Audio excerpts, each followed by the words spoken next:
तो अभी जो चीज़ें आपकी टेंशन बन रही है सेक्शन 12, सेक्शन 13 और इसके साथ साथ सेक्शन 31, इसको समराइज़ करने के लिए, इसको लर्न करने के लिए छोटी मोटी ट्रिक बनानी पड़ेगी, क्योंकि जब तक वो आप ट्रिक नहीं बनाते आपको ये चैप्टर बहुत कंफ्यूज करेगा। बेसिक सा चैप्टर है, ईजिली आप 100% फुल मार्क्स स्कोर करने वाले हैं। इसका जो भी क्वेश्चन आएगा उसके अंदर मैं उसकी आपको एश्योरेंस देता हूँ, कभी भी कन्फ्यूजन नहीं होगी। कन्फ्यूजन होगी तो कहाँ पे? सिर्फ इस चीज़ में कि ये जो कंडीशंस थी जिससे हम देखने वाले थे TOS वगैरह वगैरह, वो कंडीशंस क्या थी। याद कर लीजिए, कभी भी गलती नहीं हो सकती, पेपर में ट्रिकी क्वेश्चंस नहीं बन सकते, बस कंडीशंस आपको लर्न करनी है। तो कंडीशंस लर्न करने के लिए ही कुछ ट्रिक्स मैंने बनाई हैं, इनसे बेटर ट्रिक्स आप खुद बना सकते हैं, तो उससे अच्छा तो कुछ भी नहीं हो सकता। खुद जो भी आप ट्रिक्स बनाते हैं वो सबसे अच्छे से चलती हैं, लेकिन स्टिल अगर खुद से आपसे कोई ट्रिक्स नहीं बनेगी तो इन ट्रिक्स को यूटिलाइज करिएगा। Trick to learn multiple provisions, यानी कि इस चैप्टर के अंदर 3 हमें सबसे इंपॉर्टेंट सेक्शंस देखिए, सेक्शन 31, सेक्शन 12 एंड सेक्शन 13। इन तीनों ही सेक्शंस को किसी ना किसी तरीके से समराइज करने के लिए, लर्न करने के लिए छोटी मोटी मैंने ट्रिक्स बनाई, यहाँ पे लिखी हैं, पढ़ते हैं। सबसे पहली ट्रिक आपको लर्न करवाने में हेल्प करेगी कि इनवॉइसिंग की लास्ट डेट क्या होती है अंडर सेक्शन 31। अब आपको डेट याद करने में दिक्कत नहीं आएगी, आपके दिमाग में ये कभी भी ऐसा नहीं होगा कि कॉन्टिन्यूस सप्लाई ऑफ गुड्स अगर हो रहा था तो उस केस में क्या था, सेक्शन 31 क्या प्रोवाइड कर रहा था कि लास्ट डेट क्या होने वाली है। लेकिन आपको ये याद करने में दिक्कत आ जाएगी कि कैटेगरीज क्या क्या थी, एक कॉन्टिन्यूस सप्लाई वाली कैटेगरी थी, एक अप्रूवल वाली कैटेगरी थी, वगैरह वगैरह। तो वो चीज़ याद करवानी बहुत इंपॉर्टेंट है कि आपको टेस्ट कैसे लगाना है, किसी भी क्वेश्चन में देखना कैसे है कि ये वाली कैटेगरी तो नहीं है, ये वाली कैटेगरी तो नहीं है। अगर किसी भी स्पेसिफिक कैटेगरीज में फॉल कर रहे हैं तो आप इजीली डिटर्मिन कर लेंगे, वो आपको लर्न हो जाएगा कि कॉन्टिन्यूस सप्लाई ऑफ गुड्स वाला केस अगर है तो उस केस में क्या बोला गया था, पीरियोडिकल पेमेंट जब करी जा रही है या फिर पीरियोडिकल स्टेटमेंट्स जब भी सेंड करी जा रही है किसी भी इंसान को, रेसिपिएंट को, उसी डेट को हम मान लेते हैं अर्लियर ऑफ दीज 2 डेट्स को, that this is going to be the last date for the issuance of invoice. वो याद आ जाता है, कैटेगरीज याद नहीं आती। तो कैटेगरीज याद करवाने के लिए गुड्स के केस में भी, सर्विसेज के केस में भी मैंने एक छोटी सी स्टोरी बनाई जो कि आपको विजुअलाइज करनी पड़ेगी। जितने अच्छे से विजुअलाइज करेंगे इजीली आपको सारी चीज़ें लर्न हो जाएंगी। देखिए कैसे। 3 दोस्त CCD गए और वहाँ जाके उन्होंने मैक एंड चीज़ ऑर्डर करा और उसको खाया। अब यहाँ पे CCD क्या है? कैफ़े कॉफ़ी डे, सुना होगा शायद आपने, नाम है, कैफ़े का नाम है।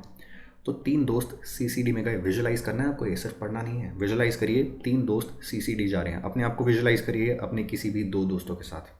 तो आप 3 लोग कहाँ पे जा रहे हैं? CCD, और वहाँ पे जाके आप मैक एंड चीज़ खाने वाले हैं। मैक एंड चीज़ एक डिश का नाम होता है, मोस्ट प्रोबेबली आपने खाई भी होगी, शायद नाम आपको बहुत अच्छे से नहीं समझ आ रहा हो।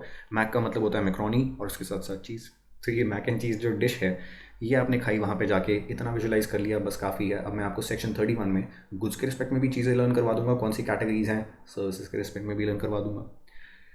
3 CCD मैक, इन तीनों को मैंने रेड कलर से इसलिए डिनोट कर रखा है क्योंकि यहीं से ट्रिक निकल के आएगी। तो सबसे पहले तो अपने दिमाग में थॉट प्रोसेस ये डालिए, जब आप इस कैफ़े में गए थे आपने क्या क्या गुड्स ले लिए, वहाँ से कौन से गुड्स कंज्यूम कर लिए।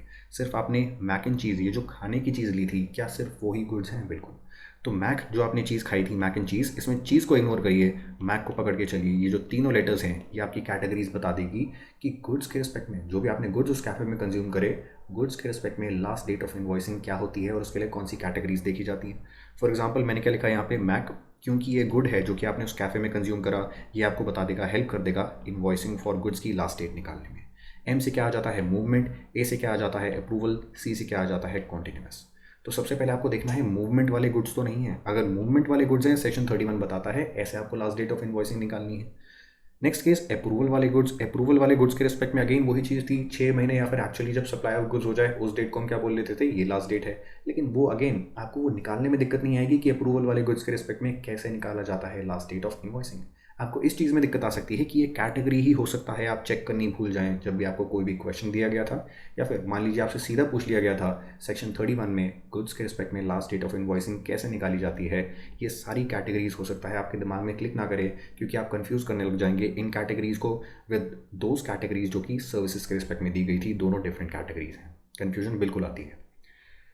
सो दिस इज इट। सबसे पहले आप देखेंगे मूवमेंट वाले गुड्स तो नहीं है, अगर हैं तो फिर आपको पता है कि उस केस में सेक्शन 31 क्या बोलता है, कैसे निकाला जाता है, लास्ट डेट को कैसे निकाला जाता है। नेक्स्ट चीज़ अप्रूवल वाले गुड्स तो नहीं है। अगर अप्रूवल वाले गुड्स हैं जो कि अप्रूवल पे भेजे जाते हैं, बेच पाओ तो बेच देना, पैसे दे देना, बेच नहीं पाओ तो वापस भेज देना, उन गुड्स के रिस्पेक्ट में अलग तरीके से लास्ट डेट निकाली जाती है इनवॉइसिंग की।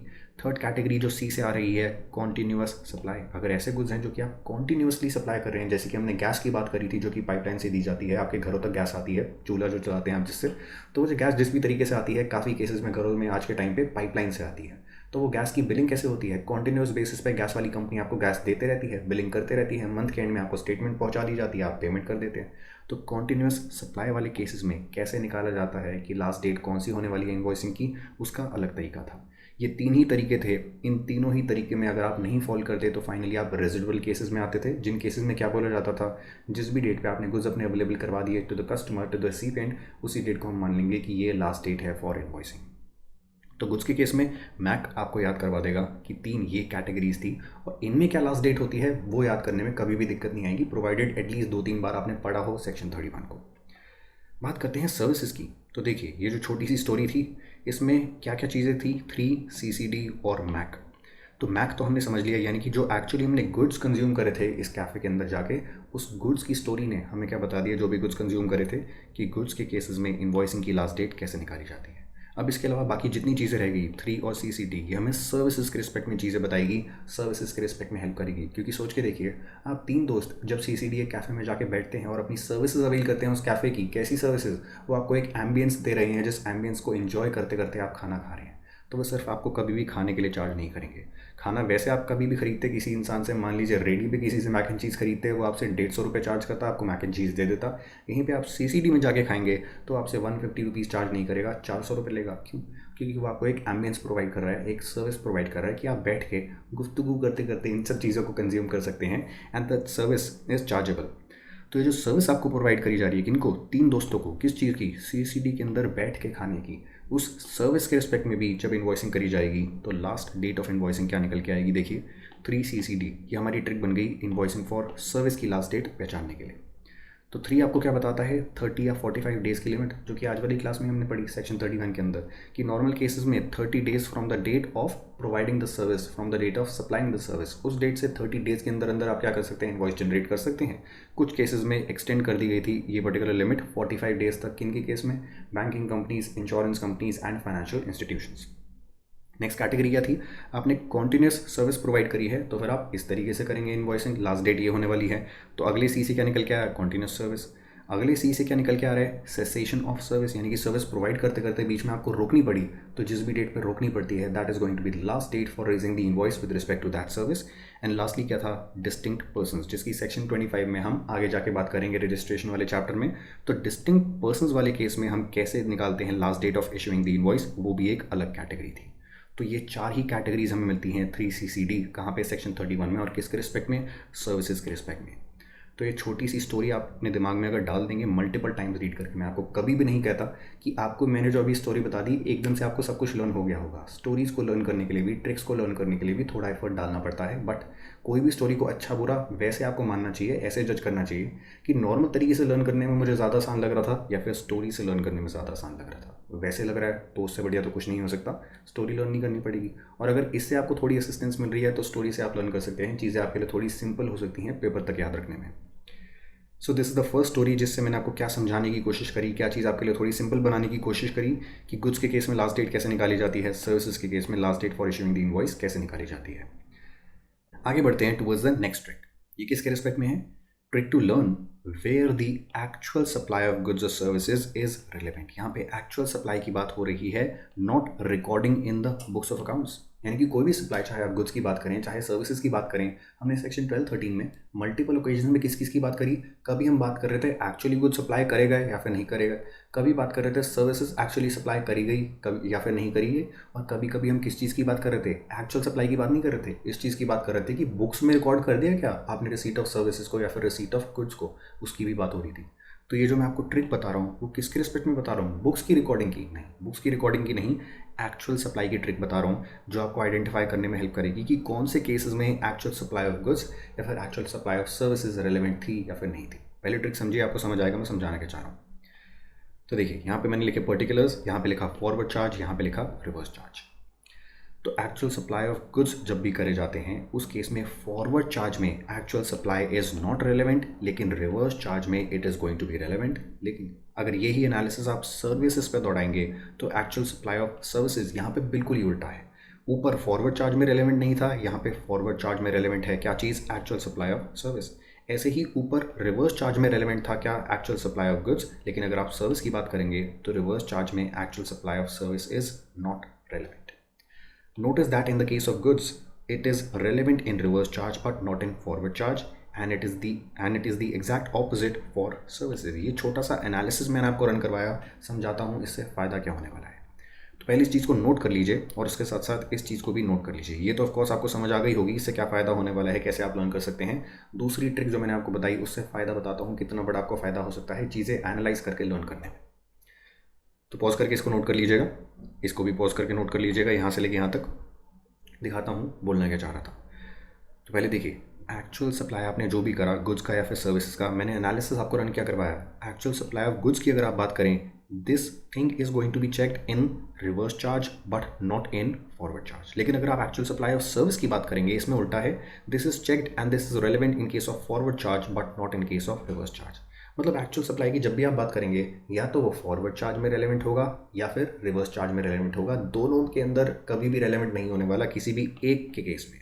तो गुड्स के केस में कभी भी ऐसा नहीं होगा दोनों में ही रेलेवेंट है, सर्विसेज के केस में ऐसा नहीं होगा दोनों में ही रेलेवेंट है। बस आपको इतना सा लर्न करना है कि इसके केस में यहाँ पे रेलेवेंट है, इसके केस में यहाँ पे रेलेवेंट है। सेम चीज़ मैं आपको दिखाता हूँ आगे जाके रिकैपिचुलेशन वाले पोर्शन में। ये देखिए, इनफैक्ट देखने से पहले ये चीज़ नोटिस करिए, फॉरवर्ड चार्ज है तो हमारा फोकस किसकी तरफ होता है, सप्लायर की तरफ। अब सप्लायर क्या क्या काम कर रहा है सोच के देखिए। सप्लायर 3 ही काम कर रहा है। सबसे पहली चीज़, वो कोई भी सर्विसेज सप्लाई कर रहा है, उसके साथ साथ इनवॉइस सप्लाई कर रहा है, बदले में उसको पेमेंट मिल रही है। तो सप्लायर की जब भी आप बात करेंगे 3 ही इवेंट्स निकल के आएंगे। सबसे पहला इवेंट दोबारा रिपीट करता हूँ, पहला इवेंट क्या था, इसने सर्विसेज सप्लाई करी। दूसरी चीज़ इसने क्या करी, इसने इनवॉइस दिया होगा। तीसरी चीज़ इसने क्या करी होगी, इसने पेमेंट रिसीव करी होगी।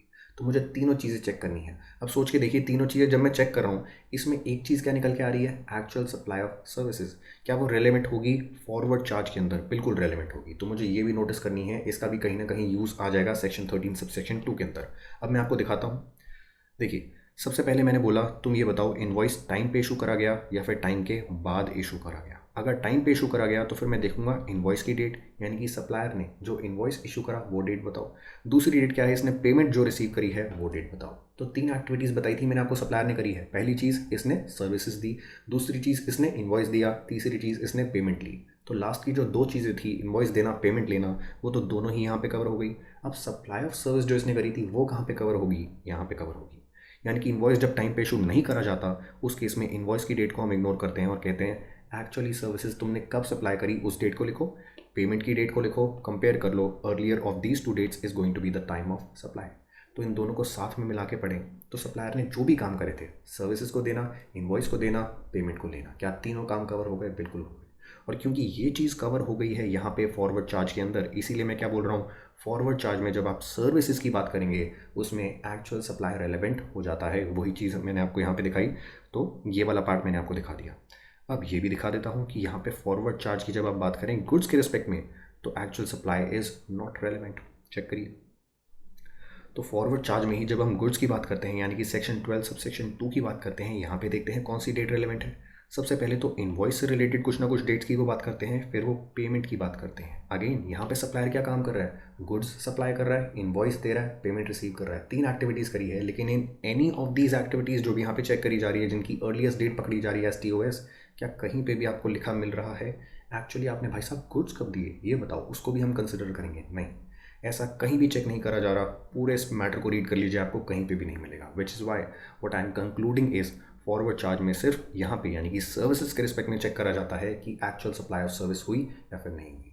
क्योंकि यहाँ पे हमने चेक कर लिया फॉरवर्ड चार्ज में एक जगह, अब हम रिवर्स चार्ज में सेम चीज़ को चेक नहीं करने वाले, यानी कि रिसीवेंट ने सर्विस रिसीव एक्चुअली करी या फिर नहीं करी, इसको हम चेक नहीं करने वाले। लेकिन क्योंकि गुड्स के रिस्पेक्ट में अभी तक हमने एक बार भी नहीं देखा कि गुड्स सप्लाई हुए या फिर नहीं हुए, तो रिवर्स चार्ज में उस चीज़ को हम चेक कर जाएंगे। दिखाता हूँ मैं आपको। तो ये हमारा केस स्टार्ट हो गया रिवर्स चार्ज का। पहले देखते हैं गुड्स के रिस्पेक्ट में, date of receipt of goods. कौन सी रिसीट ऑफ गुड्स की बात हो रही है, बुक्स ऑफ अकाउंट्स के अंदर नहीं, एक्चुअल रिसीट ऑफ गुड्स की बात हो रही है। तो रिवर्स चार्ज में हम किसकी बात करते हैं, रिसीपिएंट को फोकस में रखते हैं। रिसीपिएंट ने क्या क्या चीज़ें करी, इसने गुड्स रिसीव करे, इसने इनवॉइस रिसीव करा, इसने पेमेंट कर दी। क्योंकि actual receipt of goods, actual supply of goods था वो हमने ऊपर नहीं कंसिडर करा था in case of forward charge. एक केस में तो कंसिडर होना ही होना है। इस चीज़ की तो आप गांठ मान लीजिए, गांठ मतलब नोट मान लीजिए किस चीज़ की, कि जो एक्चुअल सप्लाई ऑफ गुड्स होगा या फिर एक्चुअल सप्लाई ऑफ सर्विसेज होगा, या तो फॉरवर्ड चार्ज में कंसिडर होगा या फिर रिवर्स चार्ज में कंसिडर होगा, और एक ही केस में कंसिडर होगा, गुड्स के केस में भी और सर्विसेज के केस में भी। तो गुड्स के केस में अभी तक फॉरवर्ड चार्ज में कंसिडर नहीं हुआ था, रिवर्स चार्ज में कंसिडर हो जाएगा। सर्विसेज के केस में फॉरवर्ड चार्ज में कंसिडर हो गया था, रिवर्स चार्ज में कंसिडर नहीं होगा। तो यहाँ पे दिखाता हूँ रिसीपिएंट के रिस्पेक्ट में। अगेन मैंने आपको क्या बताया, ये गुड्स रिसीव करेगा, इनवॉइस रिसीव करेगा, पेमेंट करेगा। तीनों ही चीज़ें हमने टैप कर ली।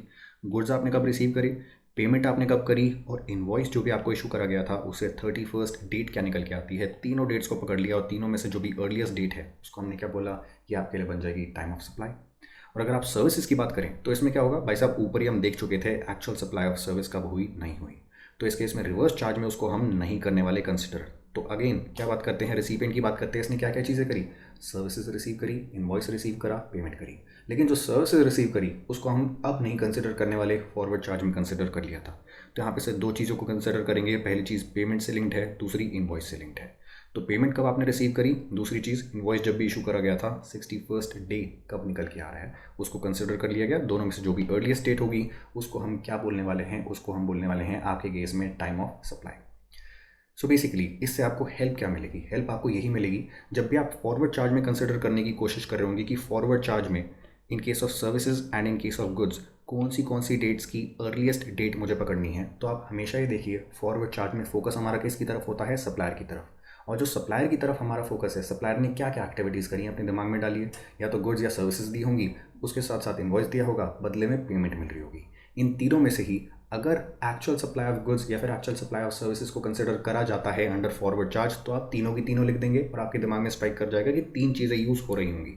ऑन दी अदर हैंड अगर ये वाला केस है फॉर एग्जांपल जहाँ पे फॉरवर्ड चार्ज में एक्चुअल सप्लाई कंसिडर नहीं करा जाता, तो तीन में से आप बस किसको हटाएंगे, एक्चुअल सप्लाई ऑफ गुड्स को हटाएंगे। ऐसे ही जब रिवर्स चार्ज की बारी आएगी हम फोकस किस पे शिफ्ट कर देंगे, रिसीपिएंट पे, और रिसीपिएंट पे फोकस शिफ्ट करके अगेन वही तीन चीज़ें मिलेगी। जहाँ पे एक्चुअल सप्लाई को कंसिडर करना होगा वहाँ पे कंसिडर करवा देंगे, जहाँ पे एक्चुअल सप्लाई को कंसिडर नहीं करना होगा वहाँ पे कंसिडर नहीं करवाएंगे। तो जो 3-2-3-2 का कॉम्बिनेशन चल रहा है, यहाँ पे तीन चीज़ें कंसिडर्ड, यहाँ पे दो चीज़ें कंसिडर्ड, यहाँ पे तीन चीज़ें कंसिडर्ड, यहाँ पे दो चीज़ें कंसिडर्ड। ये कॉम्बिनेशन लर्न करवाने में आपकी थोड़ी हेल्प करने के लिए ये छोटा सा एनालिसिस मैंने रन करवाया इस चीज़ पे अंडर ट्रिक नंबर 2। इस चीज़ को लर्न कर लीजिए बस कि गुड्स के केस में हमारे लिए रिवर्स चार्ज ज़्यादा इंपॉर्टेंट है और सर्विसेज के केस में फॉरवर्ड चार्ज में ज़्यादा केसेस है। तो यहाँ पे हमें तीन केसेस मिलेंगे, यहाँ तीन केसेस मिलेंगे, यहाँ दो केसेस, यहाँ दो केसेस। इस चीज़ को बस अगर आप लर्न कर जाएंगे आपको कुछ भी और लर्न करने की ज़रूरत नहीं पड़ेगी with respect to the general cases. अब एक और चीज़ में कॉम्प्लिकेशन आती है, समझिए किस चीज़ में कॉम्प्लिकेशन आती है। नॉर्मली आप इस तरीके से क्या करते हैं, इन दोनों में से जो भी अर्लियर डेट होती है उस अर्लियर डेट को बोलते हैं यही आपका टाइम ऑफ सप्लाई है। इसकी बात करेंगे अगर आप, तो इसमें क्या है, पहले तो earlier of these two dates या फिर earlier of these two dates को बोला जाता है टाइम ऑफ सप्लाई। अगर इनमें से कोई भी डेट अवेलेबल नहीं होगी तो आपको एक रेजिडुअल तरीका भी बता रखा है। रेजिडुअल तरीका क्या था, सर्विस रिसीपिएंट ने कब अपनी बुक्स ऑफ अकाउंट्स के अंदर सर्विस की रिसीट को दिखा दिया, तो रेजिडुअल तरीका आपको यहाँ पे प्रोवाइड कर रखा है। क्या यहाँ पे कोई रेजिडुअल तरीका है, नहीं है। यानी कि इन दोनों में से कोई भी अगर आपके पास डेट्स अवेलेबल नहीं होगी तो रेजिडुअल तरीके से कैसे निकाला जाए टाइम ऑफ सप्लाई यहाँ पे प्रोवाइडेड नहीं था अंडर सेक्शन 12 सब सेक्शन 2। ऊपर जाके आप दोबारा देख सकते हैं, ये समरी है, एग्जैक्टली वही चीज़ लिखी है। लेकिन यहाँ तो रेजिडुअल केस था। आगे बढ़ते हैं रिवर्स चार्ज पे। तो रिवर्स चार्ज पे जब आप आएंगे तो इस केस में भी दोनों में ही बता रखा है, अगर ये तीनों ही डेट्स आपके पास अवेलेबल नहीं है या फिर ये दोनों ही डेट्स आपके पास अवेलेबल नहीं है तो फिर एक रेजिडुअल केस है जो कि क्या है, रिसीपिएंट ऑफ सप्लाई, उसने जो भी चीज़ रिसीव करी है, चाहे गुड्स चाहे सर्विसेज, उसने जिस भी डेट पे अपनी बुक्स ऑफ अकाउंट्स के अंदर उसकी रिसीट को रिकॉर्ड कर लिया, उस डेट को एज अ रेजिडुअल केस हम क्या बोलने वाले हैं कि इस पर्टिकुलर डेट को हम टाइम ऑफ सप्लाई मान लेंगे because these dates are not ascertainable. तो हमें इन शॉर्ट पता क्या चल रहा है, हर केस में, चाहे इस केस में, चाहे इस केस में, चाहे इस वाले केस में, अगर जो नॉर्मल तरीका था, नॉर्मल तरीके से आप टीओएस नहीं निकाल पा रहे, तो रेजिडुअल तरीका एक ही है कि रिसीपिएंट ऑफ सप्लाई ने जिस भी डेट पे receipt of this particular supply record कर लिया अपने बुक्स ऑफ अकाउंट्स के अंदर, उस डेट को क्या बोला जाएगा, टीओएस। लेकिन दिमाग में एक चीज़ कभी कभी फीड नहीं होती कि यहाँ पे क्यों नहीं बनाया भाई रेजिडुअल केस, इससे क्या दुश्मनी थी, बाकी तीन केसेस में ही क्यों बनाया। तो इसको लर्न करने के लिए मैंने इसमें थोड़ी आपकी हेल्प करने के लिए ट्रिक नंबर 3 बनाई। Trick to learn in which case there is a residual provision to determine TOS in case of forward charge या फिर reverse charge। तो इन दोनों ही केसेस में कौन से केस में रेजिडुअल केसेस हैं, कौन से केस में रेजिडुअल केसेस नहीं हैं, उसका भी एनालिसिस मैंने आपको प्रोवाइड करा। देखिए, in all the forward and reverse charge cases if the original condition is not able to determine the time of supply, then the time of supply is the date on which recipient of supply of the goods or services records the receipt of the same in his books of accounts। इसी तरीके से लिखिएगा, जैसे ये जो मैंने red colour use कर रखा है उसको रेड कलर से ही डिनोट करिएगा, किसी पर्पज से लिखा है ताकि आपका फोकस इन जगहों पे जाए। तो रेजिडुअल केस पहले तो मैंने आपको एक्सप्लेन कर दिया, जिसमें कुछ खास डाउट नहीं था। ये तो हमें पता है कि 3 केसेस में रेजिडुअल केसेस है क्या, और रेजिडुअल केस 3 केसेस में क्या प्रोवाइड करा गया है वो हमें पता है। लेकिन बस ये नहीं समझ आ रहा कि एक केस को क्यों छोड़ दिया, वहाँ पे रेजिडुअल केस क्यों नहीं प्रोवाइड करा। तो समझिए, this point is applicable in the following cases, यानी कि रेजिडुअल केस जो है वो कौन से केसेस में है। रिवर्स चार्ज की अगर आप बात करें तो गुड्स के रिवर्स चार्ज में भी है, सर्विस के रिवर्स चार्ज में भी है। फॉरवर्ड चार्ज की बात करेंगे तो सर्विसेज के फॉरवर्ड चार्ज में तो है, लेकिन गुड्स के फॉरवर्ड चार्ज में नहीं है। यानी कि सिर्फ सेक्शन 12(2) में कोई भी रेजिडुअल केस प्रोवाइड नहीं करा गया। लॉजिक समझने की कोशिश करिए। Because in this particular case, even if no information is available, we can always find out the last date on which invoice ought to have been issued under section 31, and that becomes time of supply. Hence no such exception is required. समझने की कोशिश करिए बोल क्या गया मैं इतनी जल्दी से। तो बोला मैंने ये कि इस केस में आप पढ़ लीजिए ये जो डेट्स हैं, इस केस में पढ़ लीजिए जो डेट्स हैं यहाँ पे, एंड इस केस में पढ़ लीजिए जो डेट्स हैं। तो ये जो सारी डेट्स आपको लिखी मिल रही हैं, इन डेट्स पे आप एक छोटा सा एनालिसिस रन कर सकते हैं कि it is very much possible कि ये डेट आपके पास अवेलेबल नहीं होगी, ये नहीं होगी, ये नहीं होगी। फॉर एग्जांपल, आपने एक्चुअली गुड्स रिसीव करे ही नहीं तो ये डेट नहीं आने वाली। आपने एक्चुअली पेमेंट करी ही नहीं, जब पेमेंट ही नहीं करी ये डेट नहीं आने वाली। आपको इन्वॉइस इशू ही नहीं करा गया, ये डेट नहीं आने वाली। यहाँ पे बात करिए पेमेंट नहीं करी, ये डेट नहीं आएगी। इन्वॉइस नहीं इशू हुआ, ये डेट नहीं आएगी। तो हो सकता है आपको रेजिडुअल केसेस की ज़रूरत पड़ेगी, इस वाले केस में भी, इस वाले केस में भी। आपको रेजिडुअल केस प्रोवाइड कर भी दिया गया। ऊपर जाते हैं तो यहाँ पे जब आपको बोला गया था हो सकता है आपने इनवॉइस इशू करा ही नहीं, ये डेट नहीं आई। पेमेंट आपने रिसीव करी ही नहीं तो आपके पास ये डेट नहीं आई। यहाँ पे आपने सर्विस प्रोवाइड करी ही नहीं अभी तक, ये डेट नहीं आई। और उसके साथ साथ पेमेंट आपको रिसीव हुई ही नहीं, ये डेट नहीं आई। तो it is very much possible कि ये चारों डेट्स आपके पास अवेलेबल हो ही ना। और अगर ऐसा होने वाला है तो उस केस में you will need a residual case, जिस केस में आपको इस चीज़ में हेल्प मिलेगी कि अगर ऊपर वाले केसेस से मैं नहीं निकाल पाता TOS, तो एटलीस्ट TOS निकाल तो पाऊँ किस तरीके से, इस रेजिडुअल केस से। लेकिन फाइनली बात करते हैं फॉरवर्ड चार्ज की in respect of goods which is mention under 12(2). तो इस केस ऐसा हो ही नहीं सकता कि आपके पास ये दोनों ही डेट्स किसी भी सिचुएशन में अवेलेबल ना हो। बाकी तीनों केसेस में ऐसा पॉसिबल था कि जो भी जनरल कंडीशन थी उनकी डेट्स आपको मिल ही नहीं रही थी, रेजिडुअल केसेस तक आपको फॉल बैक करना पड़ रहा था। यहाँ पे ऐसा पॉसिबल ही नहीं है, इसीलिए रेजिडुअल केस आपको प्रोवाइड ही नहीं करा गया। एनालाइज करिए मेरे साथ। हो सकता है इनवॉइस आपने इशू ही नहीं करा, ये डेट आपके पास नहीं होगी। हो सकता है पेमेंट आपने रिसीव ही नहीं करी, और क्योंकि रिसीव नहीं करी आपके पास ये डेट भी नहीं होने वाली। लेकिन आपके पास ये वाली डेट तो हमेशा ही होने वाली है। क्यों? क्योंकि सेक्शन 31 ये नहीं बताता कि इनवॉइस कब एक्चुअली इशू करा, कब नहीं करा। ये आपको बताता है कि कौन सी लास्ट डेट है जब आपको इशू कर देना चाहिए, the date on which you are ought to issue the invoice. और वो डेट बिल्कुल निकल सकती है इवन इन द केसेस जब आपने एक्चुअली इनवॉइस इशू नहीं करा, जब आपने एक्चुअली पेमेंट रिसीव नहीं करी। और क्योंकि ये डेट ईजिली निकल सकती है, कि आपको रेजिडुअल केस की ज़रूरत है? ज़रूरत नहीं है। जब ज़रूरत है ही नहीं, फालतू में वो प्रोविज़न क्यों बनाया जाए? इसीलिए यहाँ पे उस चीज़ को स्किप कर दिया गया। यहाँ पे कोई भी रेजिडुअल प्रोविज़न नहीं बनाया गया, नॉर्मल तरीके से बताया गया इन दोनों डेट्स को चेक कर लो। अर्लियर जो भी डेट होगी उस डेट को मान लिया जाएगा TOS। और मज़े की बात, ये डेट भी इग्नोर करनी है। वो चीज़ कहाँ पे लिख दी? यहाँ पे लिख दी, no GST on advances which are received for supply of goods. वही चीज़ एनालिसिस की तरह मैंने आपको कहाँ पे प्रोवाइड करी, ट्रिक नंबर 3 के अंदर, जहाँ पे कोई भी आपको निमोनिक या पिक्चर मेमोरी नहीं बता रहा मैं आपको। मैं बस एक छोटा सा लॉजिक एनालिसिस करके लिखवा रहा हूँ। यहाँ पे भी मैंने आपको लॉजिक लिखवाया, यहाँ पे भी मैंने आपको लॉजिक लिखवाया, और यहाँ पे आपको एक ट्रिक बताई जो कि पिक्चर मेमोरी के थ्रू मैं आपको लर्न करवाने की कोशिश कर रहा हूँ। तो मल्टीपल जगहों पे आपको मल्टीपल ट्रिक्स ऐसे यूज़ करनी पड़ेगी। कहीं पे पिक्चर मेमोरी, कहीं पे निमोनिक, कहीं पे एनालिसिस। जिस भी तरीके से बेस्ट तरीके से लर्न करे जा सकते हैं प्रोविजंस, हर जगह पे अलग अलग चीज़ें यूज़ करना। कभी भी एक टूल पूरे सब्जेक्ट के लिए किसी भी सब्जेक्ट में यूज़ मत करना। So this is it, with this we have completed this particular chapter. इसको नोट कर लीजिए पॉज करके, ये वाला पार्ट भी, और इसके साथ साथ पॉज करके ये वाला पार्ट भी नोट कर लीजिएगा।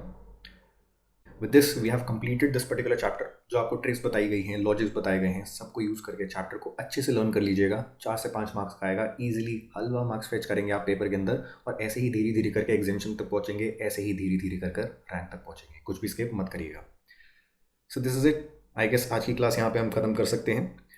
लेटेस्ट रिकैपिचुलेट वाला पोर्शन आप रीड कर सकते हैं, लेकिन अगेन मैं आपको एडवाइस वही करूंगा, पेपर वाले डे पे कभी भी लेटेस्ट रिकैपिचुलेट इसको पढ़